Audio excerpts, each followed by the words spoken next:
اور نہیں رہ سکتے۔ میں اور بھی پریشان ہو گئی تھی کہ یہ سب کیا ہو گیا۔ میرے پاس اتنے پیسے نہ تھے کہ کوئی دوسرا مکان کرائے پر خرید سکتے۔ میں نے سوچنا شروع کر دیا تھا کہ ایسا کیا کروں جب مجھے ایک پلان صحیح لگا تھا۔ میں نے باس سے جا کر بات کی اور ایڈوانس تنخواہ لینے کا کہا، تو باس پہلے تو سوچنے لگے، پر پھر مجھے ایڈوانس دے دیا اور کہنے لگے کہ اب میں 1 مہینہ چھوڑ کر نہیں جا سکتی ہوں۔ میں نے ان کا شکریہ ادا کیا۔ وہ مجھ پہ کافی دلچسپی لینے لگے تھے۔ میں نے یہ بات نوٹ کی تھی۔ ایک دفعہ مجھے رات کو بہت دیر ہو گئی تو باس مجھے کہنے لگے کہ وہ مجھے ڈراپ کر دیتے ہیں، جب میں نے صاف انکار کر دیا کہ میں خود چلی جاؤں گی۔ باس اسی وقت دوسری کمپنی سے میٹنگ کر کے فارغ ہوئے تھے۔ اس کمپنی کا باس بھی پاس میز پر کچھ کر رہا تھا۔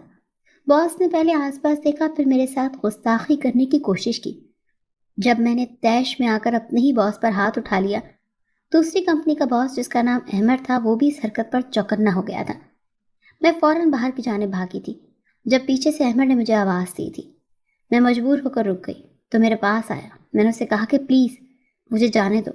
وہ انسان مجھے گندی نیت سے دیکھ رہا تھا جس کی وجہ سے مجھے ہاتھ اٹھانا پڑا۔ احمد نے مجھے حوصلہ کرنے کا کہا اور یہ بھی کہنے لگا کہ مجھے کسی بھی قسم کی فکر کرنے کی کوئی ضرورت نہیں ہے، کیونکہ شاکر ایک ایسا انسان ہی ہے، وہ لڑکیوں کا استعمال کرتا ہے اور انہیں پھر چھوڑ دیتا ہے۔ میں نے احمد کی بات سنی تو مجھے وہ لڑکی یاد آ گئی جو روتے ہوئے جا رہی تھی۔ مجھے احمد کی بات سچ لگنے لگی، لیکن میں نے شاکر سے ایڈوانس لے لیا تھا اور اب میں پھنس چکی تھی۔ میں نے یہ بات احمد سے کی تو وہ بھی پریشان ہو گیا۔ احمد مجھے دکھنے میں کافی میچور اور اچھا انسان لگ رہا تھا۔ اس کی شخصیت سے اس کی سادگی چھلک رہی تھی۔ اس نے مجھے کچھ دیر بعد کہا، میں بالکل بھی پریشان نہ ہوں، وہ اس کا حل ضرور نکال لے گا۔ اب وہ مجھے گھر چھوڑنے کی بات کرنے لگا۔ میں نے اس کو منع کر دیا کہ میں گھر خود چلی جاؤں گی، پر وہ کہنے لگا کہ رات بہت ہو گئی ہے، اسی لیے وہ مجھے ایسے اکیلے نہیں جانے دے سکتا، مجھے اس کے ساتھ ہی جانا پڑے گا۔ اس کے پاس گاڑی تھی جو کہ کافی اچھے برانڈ کی تھی۔ میں اس کی بات مان چکی تھی اور اس کے ساتھ گاڑی کی فرنٹ سیٹ پر بیٹھ چکی تھی۔ مجھے بہت ڈر لگ رہا تھا۔ احمد نے بھی میرا خوف بھانپ لیا تھا۔ جب ہی وہ مجھے کہنے لگا کہ مجھے پریشان ہونے کی ضرورت نہیں ہے، اچانک ہی آدھے راستے اس نے گاڑی روک لی۔ میں اب سچ میں خوف میں مبتلا ہو گئی تھی کہ وہ انسان میرے ساتھ کیا کرنے والا ہے، پر کچھ ہی دیر کے بعد وہ 2 آئس کریم پکڑے گاڑی کے اندر آیا اور ایک آئس کریم میرے سامنے کی۔ میں بہت جھجک رہی تھی کہ ابھی میرے ساتھ اتنا بڑا واقعہ ہوا ہے اور میں آئس کریم کیسے کھا سکتی ہوں۔ جب اس نے مجھ سے کہا کہ آئس کریم کھا کر میں آج کی ساری تلخ یادیں بھلا دوں اور ایک سنہری یاد کو پکڑ لوں، میں حیران ہوئی جب وہ کہنے لگا کہ مجھ جیسا انسان تمہیں ملا ہے، یہ ایک سنہری یادوں سے کم تو نہیں ہے نا۔ میں اس لمحے پہلی مرتبہ مسکرائی تھی جب وہ مجھے دیکھنے لگا اور میری مسکراہٹ میں کھو گیا۔ کچھ دیر بعد اس نے اپنی گاڑی میرے پرانے بوسیدہ گھر کے سامنے روک دی تھی۔ میں بہت ہچکچا رہی تھی جب احمد نے ضد کی کہ وہ میری امی سے ملنا چاہتا ہے۔ مجھے اس کے احسان کے بدلے اس کی یہ بات ماننی پڑی۔ وہ بھی میرے ساتھ اس گھر میں داخل ہو گیا۔ امی میرے ساتھ انجان شخص کو دیکھ کر حیران تھی اور مجھ سے کہنے لگی کہ نمرا، یہ کون ہے؟ میں نے امی کو بتایا کہ یہ میرے باس کی کمپنی کے شیئر ہولڈر ہیں اور آج انہی کی وجہ سے میں بچ گئی ہوں۔ وہ تو حیران تھی جب احمد نے انہیں پہلے سلام کیا اور پھر میرے ساتھ ہوئی ساری کارروائی سنا دی۔ میری امی شاک تھی۔ انہیں تو یہ بھی معلوم نہیں تھا کہ میں کس قسم کی جاب کرتی ہوں، پر انہیں سب کچھ پتہ چل گیا تھا۔ جب ہی مجھ سے احمد کے سامنے کہنے لگی تھی کہ اب مجھے کوئی بھی جاب کرنے کی ضرورت نہیں ہے، میں نے امی کو اشارہ کر کے منع کیا تاکہ وہ احمد کے سامنے چپ رہیں۔ احمد نے میری امی کو کہا کہ وہ مجھے ایک اچھی جگہ جاب دلوا سکتا ہے اور مجھے پک اینڈ ڈراپ بھی وہی کرے گا۔ میری امی نے اسے بھی منع کر دیا۔ وہ صحیح معنوں میں میرے لیے پریشان تھی۔ احمد نے میری امی کو سمجھایا کہ وہ اس پر بھروسہ کر سکتی ہیں اور مجھے جاب دینے کی اجازت دے دیں۔ ہر انسان شاکر کی طرح نہیں ہوتا۔ میری امی نے کچھ دیر بعد اجازت دے دی اور ایسے میری احمد کے ذریعے ایک اور دفعہ جاب لگ گئی تھی۔ احمد نے شاکر کو میری طرف سے ایڈوانس بھی واپس کر دیا تھا۔ میں اب اس کے احسان تلے دب گئی تھی۔ میں اس کا جتنا بھی شکریہ ادا کرتی وہ کم تھا۔ وہ اب مجھے گھر سے پک کرتا اور ہم مل کر کمپنی جاتے۔ لوگ ہم دونوں کو ایک ساتھ دیکھ کر حیران ہو جاتے تھے۔ مجھے اپنا آپ چھوٹا لگتا تھا۔ ایک دفعہ احمد میرے لیے اپنی امی کے ہاتھ کا حلوہ لے کر آیا تھا، جو کہ ایک منت کا حلوہ تھا۔ میرے پوچھنے پر اس نے بتایا کہ اس کی امی لوگوں کے کہنے پر منت کے حلوے بناتی ہیں۔ میں بھی حیران ہوئی اور دل میں سوچنے لگی کہ اس کی امی تو بہت پرہیزگار خاتون ہے۔ میرے دل میں خواہش جاگی تھی کہ میں احمد کی امی سے مل سکوں۔ کچھ دنوں کے بعد میں نے احمد کو کہا کہ کیا میں اس کی امی سے مل سکتی ہوں۔ جب وہ پہلے تو پریشان ہوا، پھر اس نے کہہ دیا کہ اس کی امی صرف انہی سے ملتی ہیں جو منت لے کر ان کے پاس جاتے ہیں۔ اگر میری کوئی منت ہے تو میں بھی ان سے مل سکتی ہوں، پر میری کوئی بھی منت نہ تھی، اسی لیے میں ان سے مل نہ سکی۔ دن ایسے ہی گزرتے رہے۔ احمد اور میں ایک دوسرے کو اب اچھے طریقے سے سمجھنے لگے تھے۔ میں احمد کے ساتھ بہت ہی اٹیچڈ ہو گئی تھی۔ کچھ دنوں کے بعد میری چھوٹی بہن کا رشتہ آیا تو میری امی پریشان ہونے لگیں کہ ابھی تک میرا کوئی رشتہ نہیں آیا اور میری چھوٹی بہن کا رشتہ آ گیا۔ یہ رسم و رواج کے بھی سخت خلاف تھا کہ بڑی بیٹی کی شادی سے پہلے چھوٹی کی کر دی جائے، پر میری امی نے اس کا رشتہ پکا کر دیا، کیونکہ ہم جیسے لوگوں کے گھر رشتے آنا بہت مشکل ہوتا ہے۔ اب وہ لوگ ہم سے کہنے لگے تھے کہ شادی بھی جلدی ہو جائے، کیونکہ یہ لڑکے کی خواہش تھی کہ میری امی اپنی بات پر ڈٹ گئیں۔ وہ پہلے اپنی بڑی بیٹی یعنی کہ میرا رشتہ پکا کریں گی، پھر ہم دونوں کی اکٹھی شادی ہوگی۔ میں بھی پریشان رہنے لگی تھی۔ احمد نے میری پریشانی نوٹ کی اور مجھ سے پوچھنے لگا تھا کہ میں اس کو سچ سچ بتاؤں، تو میں نے اسے سارا معاملہ بتا دیا۔ وہ بھی سوچنے لگا تھا۔ پھر کچھ دیر بعد مجھ سے کہنے لگا کہ مجھے فکر کرنے کی ضرورت نہیں ہے، کل میرے گھر میرا رشتہ آئے گا۔ میں حیران ہوئی، پر مجھے سمجھنے میں دیر نہ لگی جب میں نے احمد سے کہا کہ وہ کوئی بھی ایسی حرکت نہیں کرے گا جس سے ہماری دوستی کا خلوص بگڑ جائے، کیونکہ میں اسے اپنا دوست مانتی ہوں۔ تو وہ کہنے لگا کہ شادی سے دوستی میں کوئی تبدیلی نہیں آتی، بلکہ دوستی اور بھی گہری ہو جاتی ہے۔ چنانچہ وہ اپنی بات پر قائم رہا اور اگلے ہی دن اپنی ممانی کے ساتھ میرا رشتہ لے کر آ گیا۔ میری امی بھی خوش تھیں کہ اس کی امی اس لیے نہیں آئی کیونکہ وہ بہت ہی پرہیزگار خاتون تھی اور ہر کسی سے پردہ کرتی تھی۔ ایسے احمد اور میری بات پکی ہو گئی تھی۔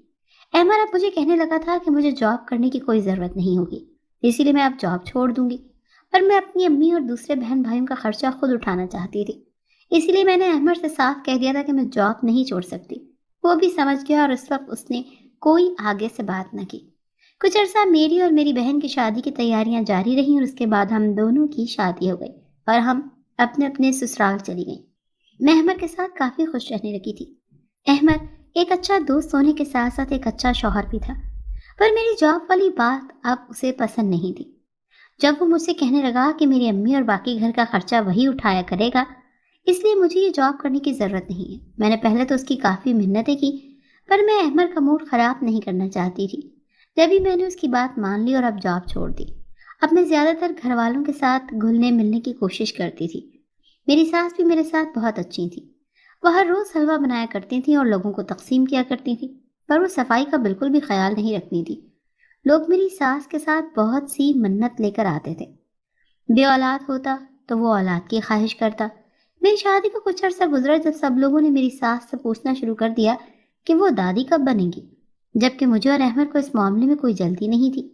پر میری ساس بھی پریشان رہنے لگی تھی اور مجھے ڈاکٹر کے پاس بھیج دیا تھا۔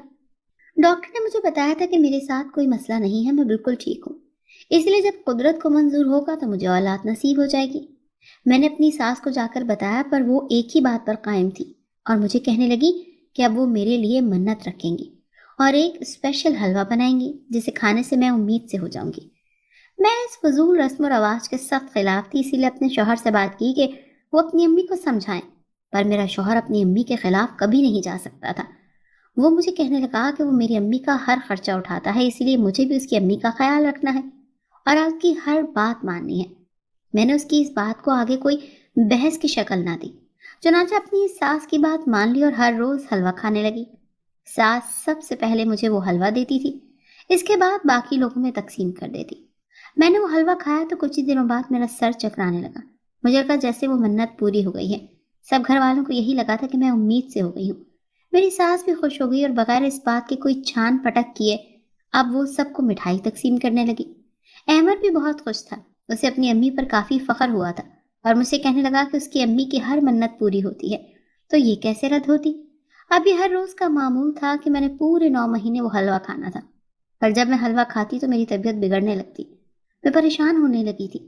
میری امی نے مجھے کہا کہ میں ایک دفعہ ڈاکٹر کے پاس ضرور جاؤں، یہ نہ ہو کہ بعد میں پچھتانا پڑے، پر میں کچھ نہیں کر سکتی تھی کیونکہ احمد مجھے منع کر چکے تھے۔ اس طرح اس کی امی کی منت میں ملاوٹ ہو جاتی تھی اور منت ٹوٹ سکتی تھی، پر میری حالت روز بروز بگڑتی جا رہی تھی۔ مجھے اپنے اندر وہ تبدیلیاں محسوس نہیں ہو رہی تھیں جو کہ ایک ماں کو ہونی چاہیے۔ مجھے اپنے اندر ایسا کچھ بھی نہیں لگ رہا تھا۔ اب شک ہونے لگا تھا کیونکہ 3 مہینے گزر چکے تھے اور میں ویسے کے ویسے ہی تھی۔ ایک دفعہ میری ساس کچن میں تھی جب میں اس بات کا فائدہ اٹھا کر سوچا کہ جا کر حلوہ بننے والی جگہ کو دیکھتی ہوں، کیونکہ مجھے اس جگہ جانے کا کبھی اتفاق نہیں ہوا تھا۔ میں جب بھی جانے لگتی تو میری ساس مجھے ٹوک دیتی اور واپس بھیج دیتی۔ میں جیسے ہی اس جگہ پہنچی تو میں حیران ہو گئی تھی کہ میری ساس اس حلوے میں کچا گوشت استعمال کرتی ہے۔ میرا دل فوراً یہ سوچ کر خراب ہونے لگا تھا کہ میں اب تک وہ حلوہ کھاتی آئی تھی۔ مجھے اندازہ ہوا کہ صرف میرے حلوے میں ہی ملاوٹ کرتی تھی تاکہ میری طبیعت خراب ہو تو وہ خاندان میں اپنی منت پوری ہونے کا واویلا مچا دے، جبکہ ادھر میری دوسری طبیعت خراب ہو جائے۔ مجھے بہت حیرانی ہوئی، پر یہ بات میں کسی کو بھی نہیں بتا سکتی تھی۔ اب یہ بات تو سچ ثابت ہو چکی تھی کہ میں امید سے نہیں تھی، پر میں یہ حلوہ اور نہیں کھا سکتی تھی۔ میں پریشان تھی کہ اب اس حلوے کا کیا کروں، کیونکہ میں اسے اب کسی بھی قیمت پر کھا نہیں سکتی تھی۔ میں نے ایک طریقہ اپنایا اور میری ساس جیسے ہی مجھے حلوہ دیتی میں اسے اپنے پاس رکھ لیتی کہ میں کچھ دیر بعد کھاؤں گی، پر جب وہ چلی جاتی تو حلوہ پھینک دیتی۔ اس طرح انہیں پتہ نہیں چلتا تھا اور میں کچھ دنوں کے بعد فریش ہونے لگی تھی۔ احمد نے بھی نوٹ کیا تھا کہ میرے اندر کوئی تبدیلی نہیں آ رہی۔ اسے مجھ پر شک ہونے لگا تھا کہ شاید میں وہ حلوہ نہیں کھا رہی، پر میں نے اسے یقین دلایا کہ ایسی تو کوئی بات نہیں، حلوہ تو روز کھاتی ہوں میں جانتی تھی کہ میں نے جھوٹ بولا تھا، پر میں سچ بول کر اسے غصہ نہیں دلا سکتی تھی۔ جب بھی اسے سمجھانے لگی کہ ڈاکٹری علاج بہت ضروری ہے تاکہ ہمیں معلوم ہو جائے کہ سب کچھ ٹھیک ہے، احمد نے مجھے اجازت دے دی کہ میں ڈاکٹر کے پاس چلی جاؤں، پر اس بات کا علم اس کی امی کو نہ ہو۔ میں نے اسے بھی اپنے ساتھ آنے کا کہا تھا تاکہ اگر ڈاکٹر کچھ بھی کہے تو وہ اپنے کان سے خود سن لے، ورنہ بعد میں نہ جانے اسے میری بات کا یقین ہوتا ہے یا نہیں۔ اس سے میرے ساتھ جانے کی حامی بھر لی تھی اور میں نے شکر کیا تھا۔ مجھے یہ تو معلوم تھا کہ میں حاملہ نہیں ہوں، بس مجھے احمد کی آنکھوں پر بندھی پٹی اتارنی تھی۔ چنانچہ وہ میرے ساتھ ڈاکٹر کے پاس گیا۔ ڈاکٹر نے میرا چیک اپ کیا تو مجھے بتایا کہ ابھی کوئی خوشخبری نہیں ہے، جبکہ وہ حلوے کھا کر میرا معدہ بری طرح متاثر ہوا ہے۔ احمد بھی شاک تھا، اسے وہ بہت برا دھچکا لگا تھا۔ وہ اب مجھ سے شرمندہ ہو گیا تھا۔ ڈاکٹر نے مجھے کچھ دوائیاں لکھ کر دی تھی۔ میں نے احمد کو منع کر دیا تھا کہ اسے اب اپنی امی سے اس معاملے میں کوئی بات نہیں کرنی چاہیے۔ وہ اب مجھ سے پوچھنے لگا تھا کہ اس حلوے میں ایسا کیا تھا کہ میری طبیعت اس حد تک بگڑ گئی۔ میں نے احمد کو کہا کہ اسے میری بات پر یقین کرنا پڑے گا تبھی میں اسے بتاؤں گی۔ احمد بھی تیار ہو گیا۔ جب میں نے اسے بتایا کہ کیسے اس کی امی نے خاندان میں اپنا نام بنانے کے لیے مجھے ملاوٹ زدہ حلوہ کھلایا تھا تاکہ میری طبیعت بگڑے اور وہ سب کو بتا دیں کہ میں امید سے ہوں، احمد اب اپنی امی کی طرف سے مجھ سے معذرت کرنے لگا تھا کہ اس نے مجھ پر بھروسہ نہ کیا اور اتنا سب کچھ ہو گیا۔ میں نے اسے دوبارہ منع کیا کہ پلیز اپنی امی سے کچھ مت کہنا، وہ حلوہ ویسے بھی نہیں کھاتی، صحیح وقت آنے پر ہم انہیں اچھے طریقے سے سمجھائیں گے۔ احمد بھی میری بات سے متفق ہو گیا تھا، چنانچہ ہم نے اس معاملے کو ادھر ہی ختم کر دیا تھا۔ ایک دن جب احمد آفس گیا تو کچھ دیر بعد ہی مجھے اطلاع ملی تھی کہ احمد پر کسی نے جان لیوا حملہ کیا ہے، جس کی وجہ سے وہ بری طرح سے زخمی حالت میں اسپتال میں موجود ہے۔ میں نے فوراً یہ خبر اپنی ساس کو سنائی تھی۔ میری ساس کی بری حالت ہو گئی تھی۔ وہ بے شک اپنے بیٹے سے بہت پیار کرتی تھی۔ ڈاکٹر نے احمد کی حالت نازک بتائی تھی اور دعا کی اپیل کی تھی۔ میں نے بہت صبر سے کام لیا تھا اور اپنی ساس کو بھی دلاسا دیا تھا کہ وہ ہوش سے کام لے۔ میری ساس کو میرا یہ رویہ بہت پسند آیا تھا۔ اب انہیں شرمندگی ہونے لگی تھی۔ کچھ دیر بعد احمد کو ہوش آ گیا۔ میری ساس نے نفل مانے ہوئے تھے۔